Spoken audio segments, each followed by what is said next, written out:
Apa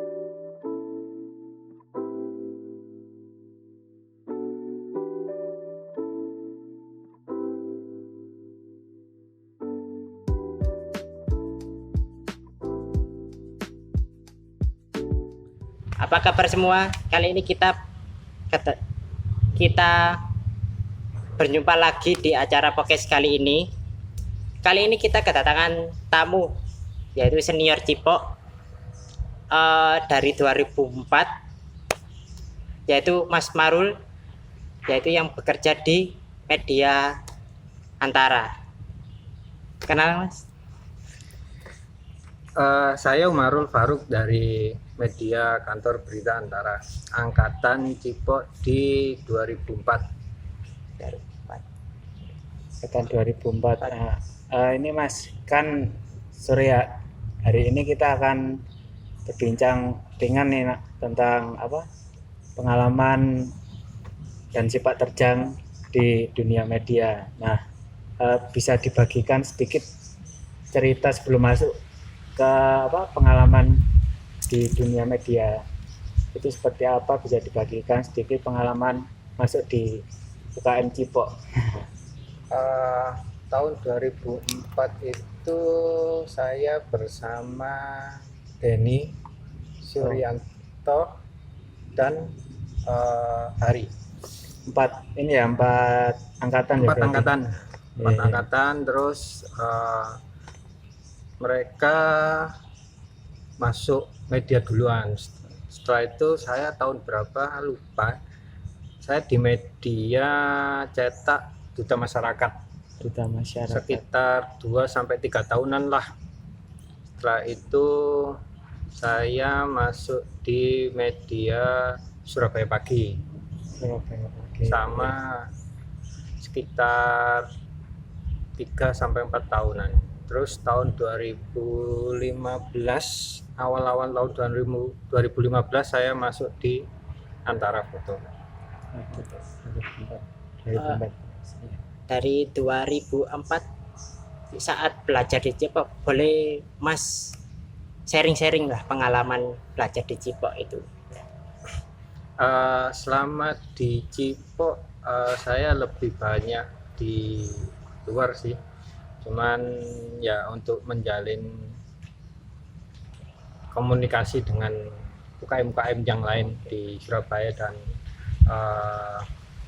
Malang, itu aja. Terus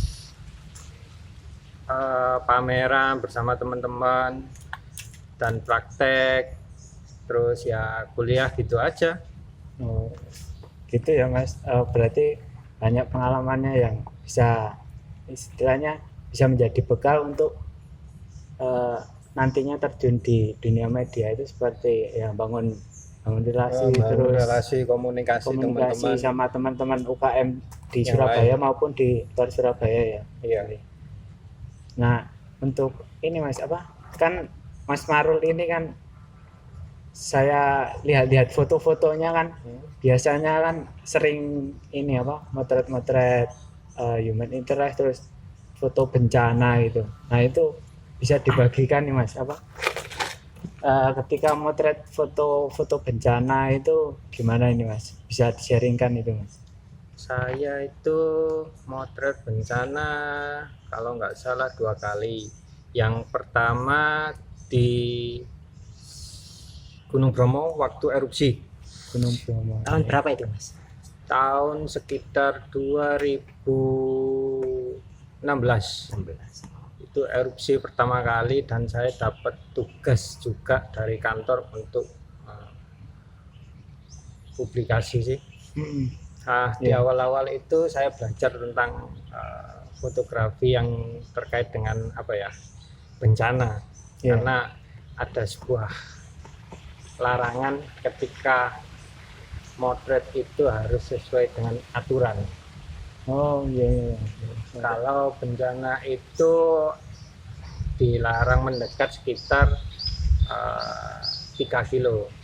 3 kilo itu 3 untuk kilo. Maksudnya untuk semua bencana Semuanya.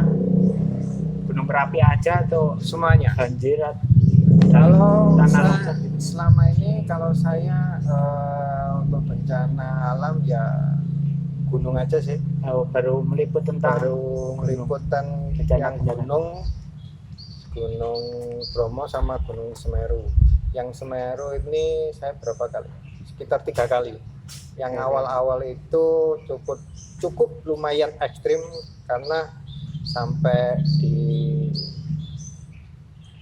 kawasan apa ya, tempatnya lahar panas yang turun di aliran itu aja. Iya, iya. Cuman ya itu tadi karena kondisi ya mungkin ya berbahaya ya. Jadi di sana itu saya nggak sendirian, motretnya bareng-bareng karena ya itu tadi kalau ada apa-apa teman kita bisa menjaga atau apa gitu. Kalau yang di apa ya, di Gunung Bromo sama teman-teman yang lain, cuman ya itu tadi ketika motret bencana itu harus tahu lokasi. Lokasi. Jadi tidak asal ambil sana atau ambil sini gitu aja sih. Karena ya itu tadi, karena kalau ada apa-apa ini kan bencana alam, jadi kita nggak prediksi tiba-tiba gunung meletus itu kan, ya itu tadi sih. Untuk ini ya Mas, artinya ketika udah terjun ke lapangan itu benar-benar diutamakan safety-nya ya, artinya Ya. kalau dalam mencari berita itu ya tentunya. Iya.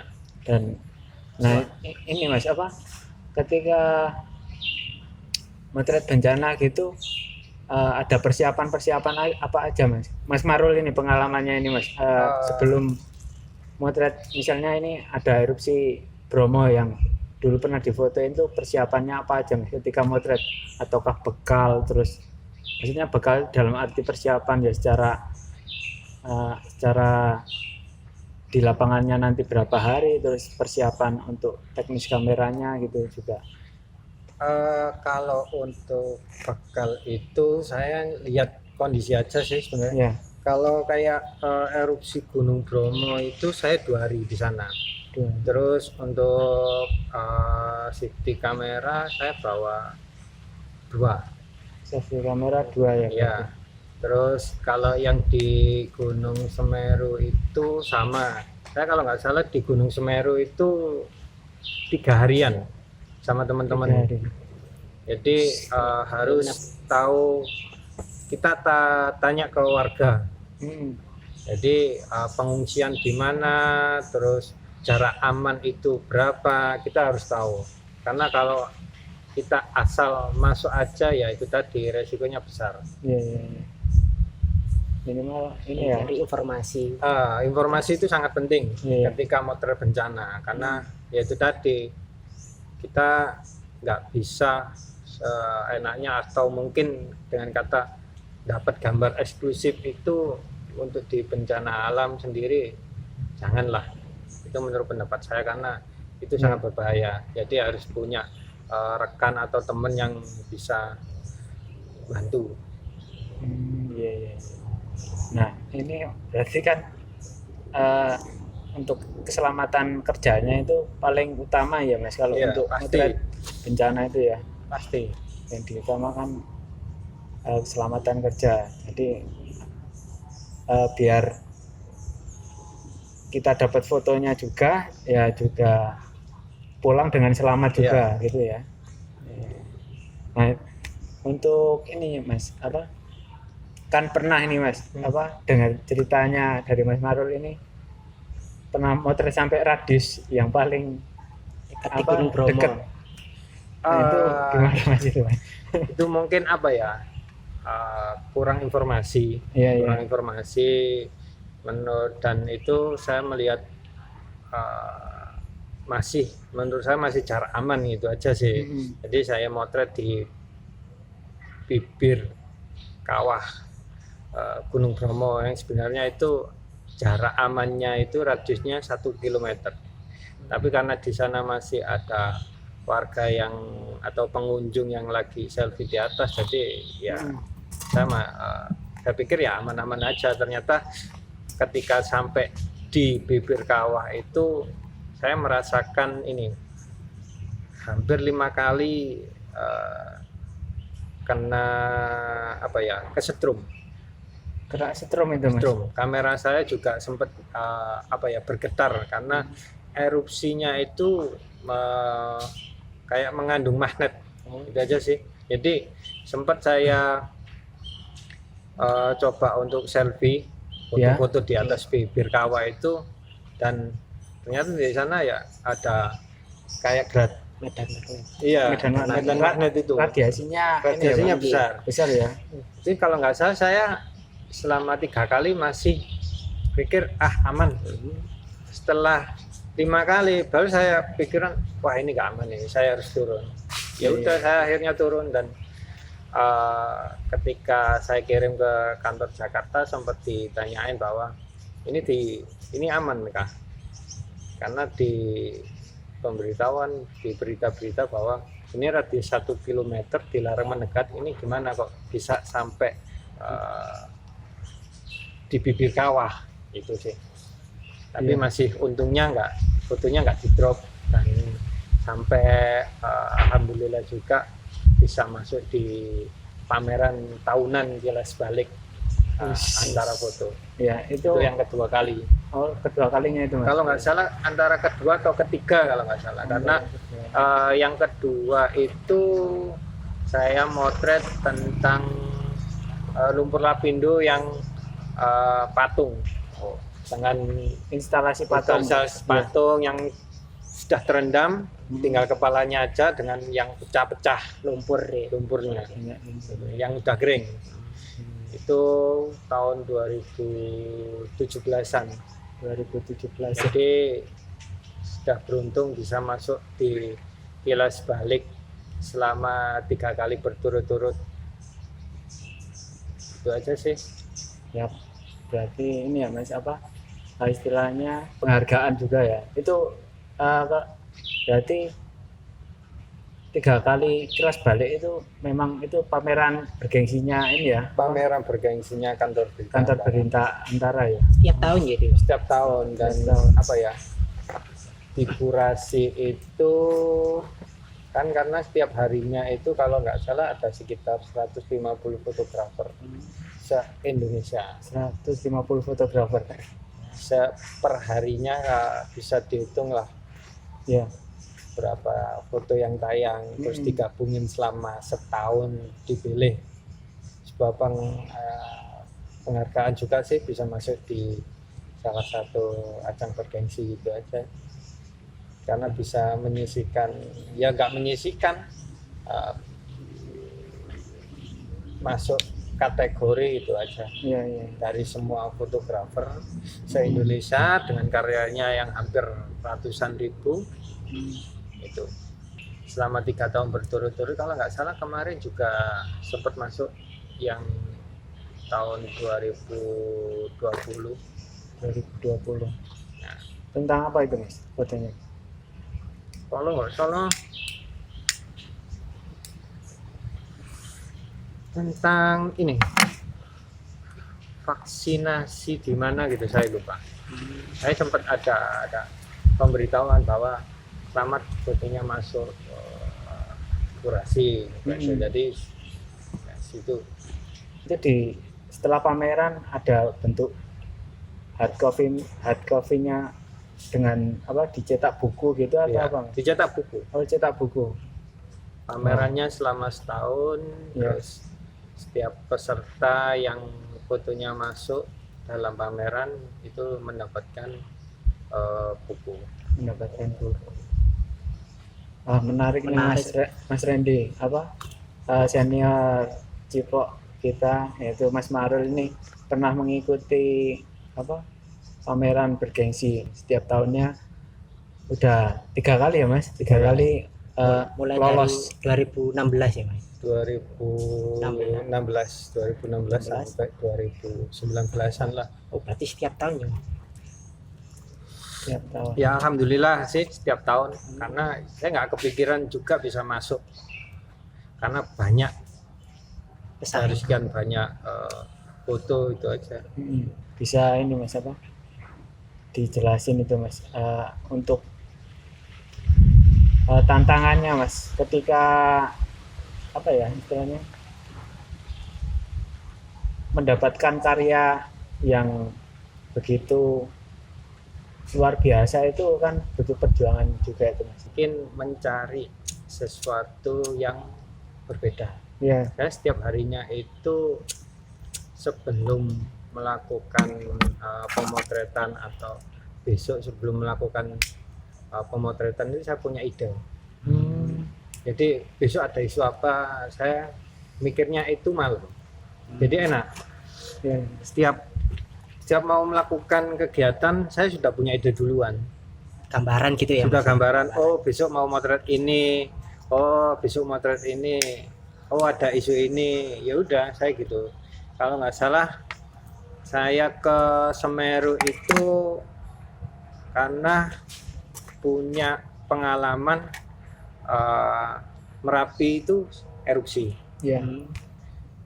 Dan Bromo juga ikut erupsi. Jadi ada sinkron antara satu gunung dengan gunung yang lain. Akhirnya ketika Gunung Merapi itu erupsi, saya ke Semeru untuk sekedar ngecek, dan ternyata ya erupsi juga.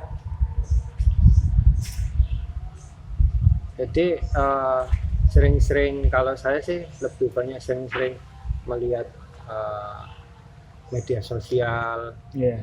Jadi untuk mengetahui isu-isu yang lagi terkini, karena sekarang lagi pandemi juga kan, jadi mobilitas untuk keluar itu terbatas. Jadi kita tidak asal untuk keluar, kita nyari-nyari isu-isu yang mungkin sesuai dengan pandemi seperti saat ini. Kalau isu-isu kalau apa ya istilahnya, mencari sisi lain dari pandemi ini terkait dengan kayak Gunung Bromo yang lagi ditutup, itu saya ke sana.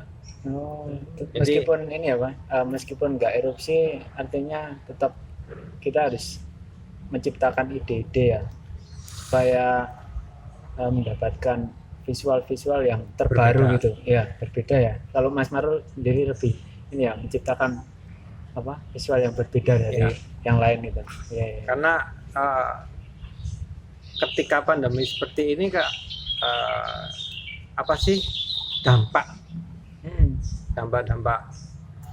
Nah terakhir saya itu ke Bromo, itu dampak dari penutupan wisata. Ya, ya. Jadi sekalian liburan di Gunung Bromo aja. Ini ya tetap maksudnya ada pengunjung gitu ya Mas? Tetap ada pengunjung, cuman ya nggak dibatasi. terlalu ramai. terbatas. Jadi kalau saya kebanyakan update Iya, iya. setiap hari, ya itu tadi pekerjaan saya itu kebanyakan di depan laptop atau HP untuk mengecek isu-isu terbaru. Iya, Ya tidak monoton di Sidoarjo aja sih atau di Surabaya, karena wilayah saya itu sampai di Lumajang. Oh, Lumajang. semacam. Berapa wilayah ini Mas? Saya Surabaya, itu- Sidoarjo, Kalau pastinya saya di Sidoarjo, ya. Pasuruan, Probolinggo, terus ya kalau ada bencana atau yang besar gitu di Lumajang ya saya berangkat. Kalau untuk di Surabaya saya hanya sebagai backupan aja sih.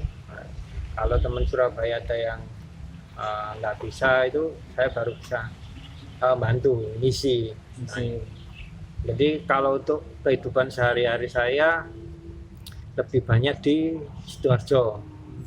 Jadi kalau tiba-tiba ada peristiwa ya di Surabaya, saya bisa langsung ke Surabaya karena ya jaraknya sih dekat. Tapi kalau untuk yang agak jauh itu saya juga sempat mikir lah, akomodasi atau apa gitu, persiapan itu sangat penting. Ya. Kalau saya ke Semeru itu nggak sendirian. Saya ke Semeru itu sama media cetak juga di Surabaya yang juga dia lingkupnya se-Jawa Timur. Jadi ketika ke sana ada temennya, tidak asal berangkat sendiri, karena saya pengalaman ketika jauh itu saya bawa teman. Sampai kasusnya rekonstruksi Kanjeng Dimas Oh iya. yang di Probolinggo. Probolinggo. Itu saya berangkat pagi, sampai sana sekitar berapa jam? 3 jam itu sama teman. Jadi ketika sampai di Keraksan Probolinggo itu kebanyakan saya lihat situasi dulu. Oh ini aman, oh ini rekonstruksi. Itu aja. Jadi pengalaman saya ketika motret itu terlebih dahulu saya melihat situasi. Itu hasilnya yang paling utama. Paling situasi. utama kita harus mengetahui, oh situasinya seperti ini, oh ini aman. Jadi ya itu tadi, kalau merasa wah ini nggak aman, ya kita jaga jarak.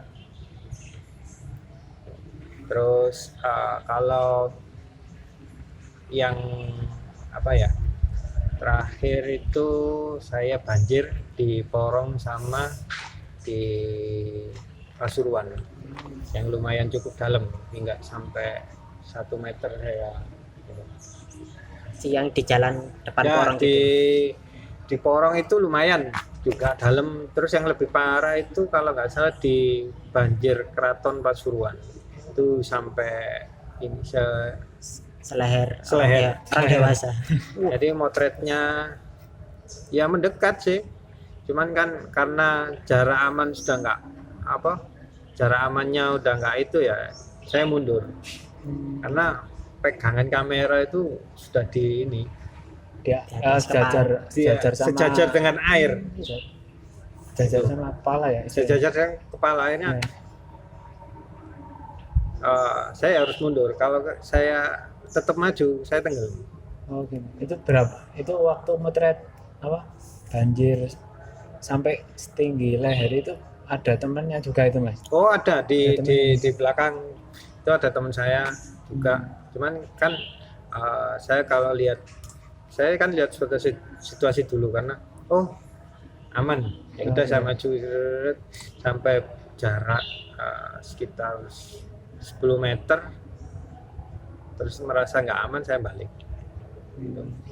Jadi mengukur diri sendiri ketika di liputan bencana gitu. Tapi kalau ini Mas Randy bisa tanya ini Mas terkait persiapannya ketika motret bencana itu, kalau dari kantornya sendiri itu ada SOP-nya nggak Mas itu? Kan setiap masing-masing media kan gitu Ada SOP. ada SOP-nya gitu. Ya sebenarnya dari kantor sendiri ada SOP itu tetap ada, tapi ketika di lapangan kalau ada sesuatu yang menurut saya menarik, ya wes itu aja sih. Karena jiwa jurnalistik saya ya, Iya. saya lebih mengambil foto-foto yang sedikit tanda kutip itu ekstrim. Oh, Gitu. Cuman ya itu tadi, karena ini ngomong tentang kantor berita ya, karena ini pekerjaan di kantor berita, jadi mencari sesuatu yang mungkin berbeda tapi masih aman. Masih Ada batas aman. amannya. Kita bisa Siap, mengukur, siap. oh ini masih aman. Karena kalau di media cetak beda. Gitu. Siap. Oke. Berarti Mas Marwi perlu pengorbanan totalitas ya, Iya. untuk menghasilkan foto, menginformasikan kepada halayak masyarakat gitu. Benar sekali Mas Randy. Nah ini mungkin bisa dibagikan nih tipsnya Mas ketika motret bencana itu kan.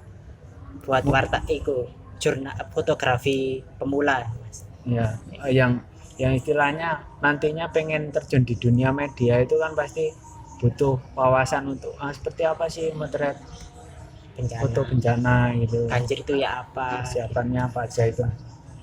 Kalau persiapan sih ya itu tadi tetap bawa Iya. kamera gitu aja Ya, sih. nah. Terus Utama itu ya. itu utama. Paling utama Yang soalnya kedua- mau motret. Yang kedua itu adalah kamu harus tahu lokasi. Ya. Kamu harus tahu lokasi, strategis. Kamu harus tahu batas aman dan jangan apa ya istilahnya. Ketika di sebuah bencana itu jangan merasa eksklusif. Eksklusif itu dalam arti menghasilkan karya gitu, jangan ini ya Mas, apa pengen yang Dapat paling sendirian. dapat sendirian Nah, gitu ya. Dapat sendirian. Itu apa ya? Mungkin kalau saya kalau ingin dapat sendirian itu ya itu tadi resikonya sangat besar. Iya. Kalau ada apa-apa nggak ada yang tahu, nah itulah fungsinya ngajak teman yang lain. Ya. Terus kita harus planning waktu Ya. berapa hari gitu. Kalau yang di apa? Kalau saya waktu di Semeru itu saya berapa kali ya?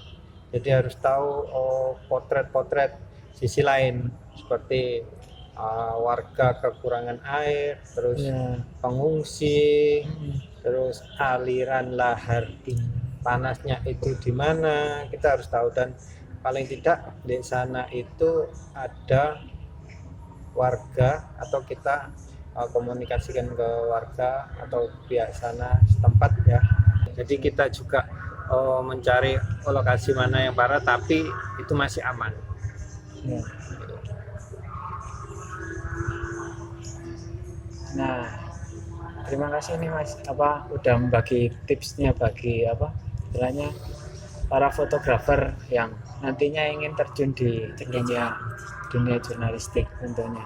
Ini kan buat wawasan baru lah bagi teman-teman. Ini terima kasih banyak ini Mas sudah hadir dalam acara Bincang Sore Sama-sama. pada hari ini. Mungkin tips-tipsnya tadi bisa bermanfaat bagi teman-teman yang akan melakukan foto-foto atau motret tentang bencana alam. Jadi harus memperhatikan utamanya keselamatan diri, terus keselamatan kerja, situasi di lapangan itu bahaya apa tidak, itu harus dipikirkan supaya ya kita dapat fotonya sekaligus kita selamat dari saat melakukan peliputan atau motret di lapangan tersebut untuk bencana-bencana itu.